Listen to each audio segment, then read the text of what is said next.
I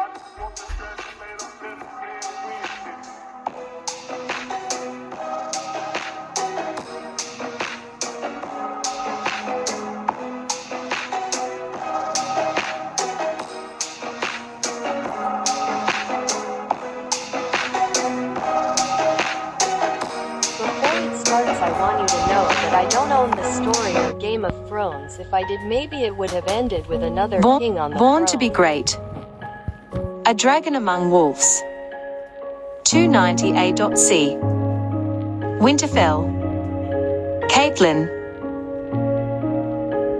6 years have passed since the arrival of Arthur, Ashara and Ned to Winterfell, when Lady Caitlin joined them in Riverrun. As soon as she saw the mighty sword of the morning, his sister and a baby boy in her arms, Caitlyn's blood boiled with the thought of treason. It wasn't a secret that his husband was in love with Lady Ashara Dane. But all her suspicions became nothing when Ned and Sir Arthur told her the true identity of the little baby. He was Jon Snow, the bastard son of Lady Ashara Dane and the late Brandon Stark. He was her nephew, her bastard nephew, but it was known that Lord Brandon Stark, heir of Winterfell, could compete even with King Robert in matter of women.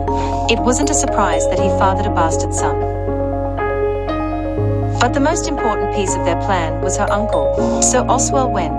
The old knight recognized her and told her that he was an outlaw for the king's eyes. He needed protection just as Sir Arthur and Sir Gayrold. In that moment she could hear her family words inside her mind: family, duty, honor. That was the only thing she needed to know. Her duty was with her family and she would protect her uncle and her nephew at all cost. Suddenly a couple of children's laughter brought her back to the present. She was sitting on the balcony that faced to the main courtyard of the castle. There she saw that little Rob was throwing a snowball aiming for Jon's head. They were cousins, but they looked like brothers to everyone in the castle, not because of their colors, but because they were always together, playing, studying with Maester Luwin or practicing with Sir Arthur Went, formerly known as Sir Arthur Dane. The sword of the morning. Even if he was her nephew's uncle, he was also a former king's guard. He fought during the rebellion against Robert so he could be executed as a traitor because of his oath to the Mad King and his son. But now he was her cousin, who arrived with his sister Willa, and his father Wendell went to serve her, and her husband Lord Stark. "You look better today," a sweet and soft told her. Caitlin turned to see Lady Ashara Dane with a small box full of knitting sticks, needles and wool balls. They were getting all prepared for the new child. She was just a few weeks away of giving birth to her fourth child. Lady Ashara helped her during 3 of her 4 pregnancies. She discovered that the woman from whom she was so jealous was a kind person, was devoted to her family, just like herself. Together both women forged a very strong friendship. "I will be the Lord of Winterfell, bend the knee wildling or prepare to die." Rob made a snowball, and was ready to throw it to Jon when he replied, "I'm no wildling.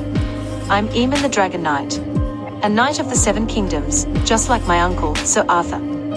After that both children started to throw snowballs against each other. Little Sansa was there too, building a little castle in the snow with Jane Poole.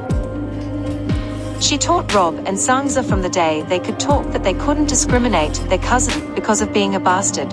The bastards were looked like treacherous and evil people in the north. But she was able to see the goodness in Jon's heart.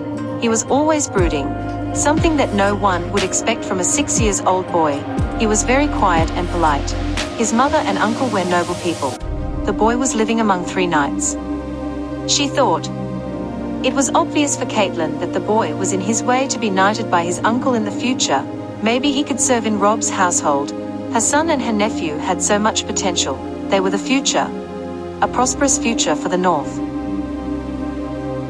Ned left Winterfell a couple of weeks before. King Robert called all the kingdoms to suffocate Lord Balon Greyjoy's rebellion. In the nights the fear and the thoughts of become a widow consumed her. She wasn't able to sleep for more than a couple hours.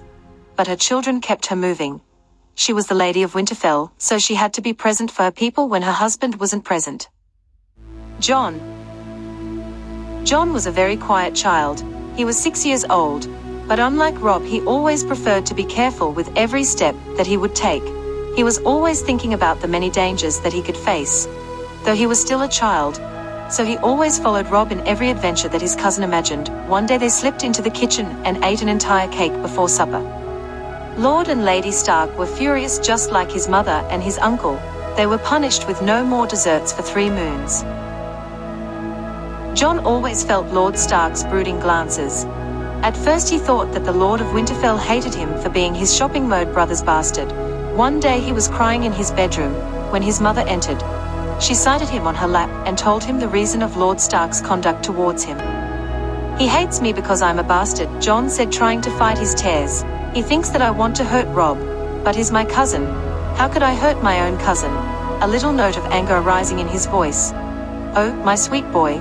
Lord Stark doesn't hate you. You are his family. It doesn't matter if you are a bastard. He invited us to come here when you were born. He gave us a home after the war, and every time he look at you he remembers his shopping mode brother and his sister. They both are dead now, but you are the living memory of both of them." His mother looked at him with sad eyes, but he understood immediately the reasons of Lord Stark behavior. "Ash, are you here?" A man's voice called from downstairs. It was his uncle Arthur. He always called his mother Ash, though her name was Willa. His uncle was the master-at-arms of the castle and his sword lessons teacher. He always talked to him about being righteous and honorable, even with his enemies. He was the father that the Mad King snatched of him before he was even born. "Uncle Artie. You're here, finally." Jon ran into his uncle's arms. Arthur grabbed him by his waist and settled him over his shoulders. "Here you are, you little grumpkin. How was your day?" His uncle was the kindest of all men, and was also the most skilled swordsman in the north. Even his grandpa Wendell told him once that Arthur was even able to fight with 2 swords at the same time. "It was a good day. Mama told me why Lord Stark is always looking at me with that brooding face. She says that I remember him about my father and my aunt. Do you think the same?" Arthur sat him on a chair and looked at his face.